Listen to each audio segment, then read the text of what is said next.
नमस्कार, आपण पाहत आहात एल्गार न्यूज महाराष्ट्र। आरग येथे शेतकऱ्याची पाईपलाईन अज्ञात इसमांकडून फोडली, मोठ्या प्रमाणावर आर्थिक नुकसान, मिरज ग्रामीण पोलिसांत गुन्हा दाखल। मिरज तालुक्यातील आरग येथील चव्हाण वस्ती परिसरात एका शेतकऱ्याच्या शेतातील ठिबक सिंचनाची ड्रीप पाईपलाईन व इतर साहित्य रात्रीच्या वेळी हेतुपुरस्सर फोडून मोठे नुकसान केल्याची धक्कादायक घटना घडली आहे। या प्रकरणी मिरज ग्रामीण पोलीस ठाण्यात गुन्हा दाखल करण्यात आला आहे। मिळालेल्या माहितीनुसार आरग येथील चव्हाण वस्ती येथे राहणारे परशुराम दुंडाप्पा कोरबू हे शांतीनाथ अण्णा पाटील यांची जमीन कास्त आहेत। पिकांना पाणी देण्यासाठी त्यांनी शेतात वेगवेगळ्या ठिकाणी जमिनीवरून ठिबक सिंचनाची पाईपलाईन केली होती। रात्रीच्या वेळी अज्ञात इसमांनी हेतुपुरस्सर या पाईपलाईनची तोडफोड केली।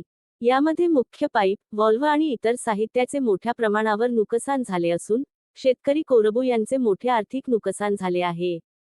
ऐन पिकांच्या कालावधीतच असा खोडसाळपणा करून नुकसान केल्यामुळे परिसरात हळहळ व्यक्त केली जात आहे।